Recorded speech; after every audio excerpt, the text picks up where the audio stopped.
Hi, it's Sue. Hey, would you like to make something that looks like this? Or how about something that looks like this? Or like this? Or like this? Or like this? You're in the right spot. Let's work together and you can learn to sew.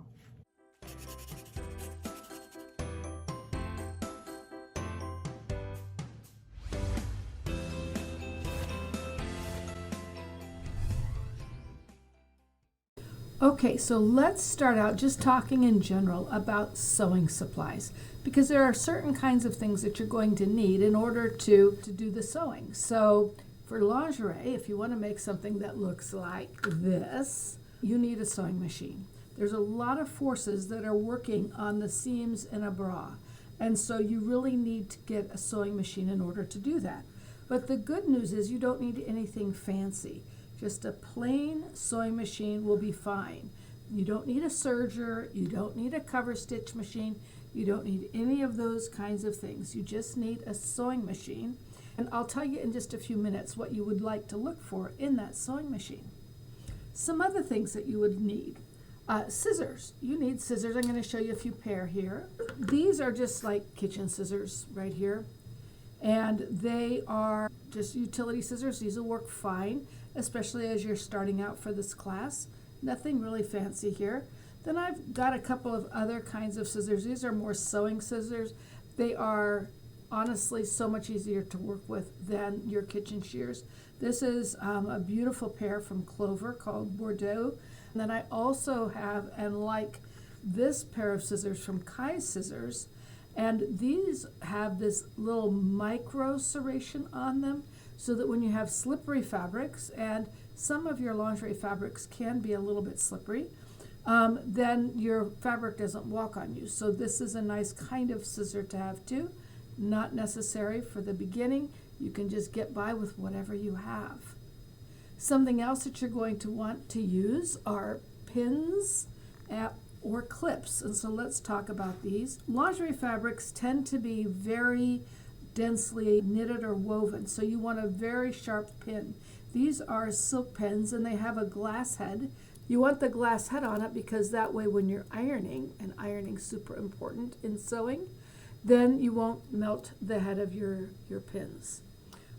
Or you can use clips, and I'm going to show you a couple different kinds of clips. These are called Wonder Clips, and they work a little bit like a clothesline clip, but they're very strong. And so there's a regular Wonder Clip. And then for lingerie, because the pieces tend to be very small, I like these little mini Wonder Clips, and those can work in the place of pins. Another thing that you want to have is thread. And your thread in general should match the color of your fabric. You'll notice this is the fabric I'm going to use.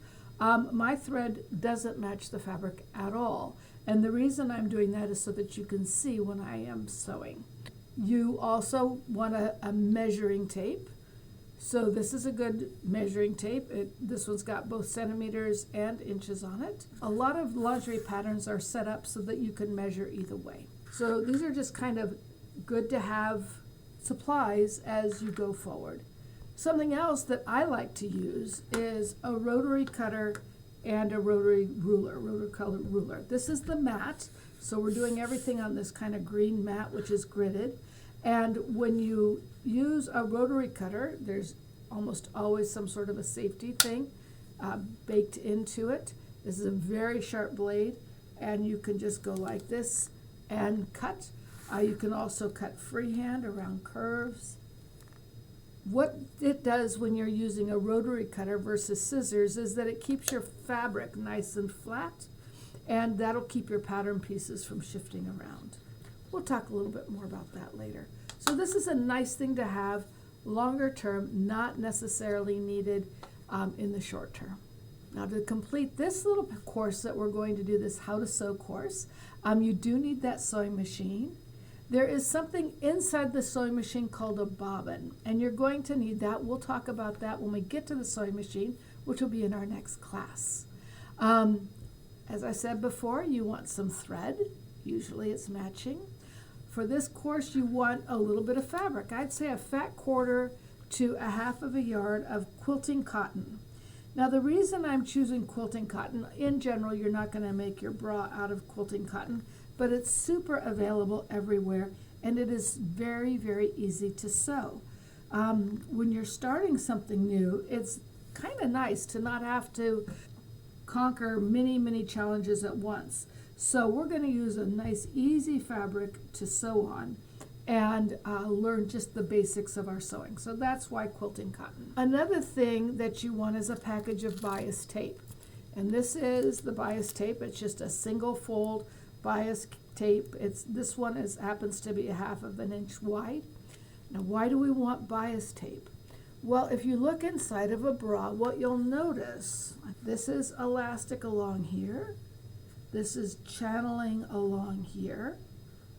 And so you'll see you've got all sorts of little narrow things you're going to be sewing on. And you're going to be sewing. So for this reason, we're going to do some practice with something very much like this, but something that's super easy and available and not expensive. And so that's why we're using the bias tape. My bias tape is not matching my fabric at all, and that is so that you can see it well. Your sewing machine will need needles, and here's just a set of universal needles. This is great. This is a great needle to use on quilting cotton. It's a universal 7511. The number here tells you about the size. Universal, which is its name, tells you about kind of the job that needle is best at. And so a universal needle works for a whole lot of things. And so this will be a fine needle to get started with. And then if you go out to brawbuilders.com, you will be able to download these pattern pieces. And we'll get to this after a few lessons. And what these are this is the way that you create the shape in a bra. So we'll be using these as pattern pieces to learn how to put together two different curves that are not the same. So these are all taken right off of actual bra pattern pieces. And then some of it, of course, it's not the entire pattern piece. We're just learning to work with this one edge. So the edge with the star is the edge that we're going to be working with, and we're going to put these two pattern pieces together, these two together, those two together, those two together, and those two together. That should all work out so that you will get some good practice in working with those curved seams. Now your sewing machine doesn't need to be fancy, as I said before. You want a straight stitch, and every sewing machine you will find has got a straight stitch. You want a zigzag stitch. The zigzag stitch is the one that just kind of bops back and forth in a zigzag like that. Can you see that right there? If we look on this side, both sides of this elastic are done just with a plain zigzag stitch. So you can see there's a zigzag stitch here.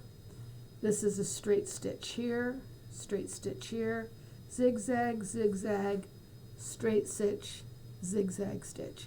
So, and this is just a straight stitch back and forth and back and forth. So very simple stitching. So it can be a pretty simple sewing machine. It does not need to be a computer sewing machine. A three-step zigzag, and I don't have an example of that on this garment, but I would on other garments. It's common that you would use also a three-step zigzag. And that is a nice stitch to have for lingerie sewing. You want your sewing machine to be reliable. So getting your grandma's sewing machine that nobody can quite make work out unless you hold your mouth just right and are very delicate with it, that might not be the one that you want, because then you're going to be fighting two things at once, learning how to sew and trying to make that machine work. So just getting a nice basic reliable machine, or borrowing a nice basic reliable machine, is a good idea. And then you'll want the literature for your machine so that you can see exactly how to thread it and that. We're going to talk about general threading information as we go on. You don't really need a computer control. You don't need a lot of fancy stitches. It is nice to have some for other garment sewing. So if you really get into garment sewing, which, by the way, I recommend. I think it's super fun. You might want a sewing machine that will also do something like a buttonhole. There's not a lot of buttons on a bra, or a blind hem, which is great for garment sewing. But again, most garment sewing is just going to be a straight stitch, occasionally a zigzag. And so you don't need anything fancy for most of your sewing. So that's everything we have for you here today on this first lesson. What you need for the class, what you need in general for sewing supplies. In our next class, we're going to talk about the machine. I'll see you there.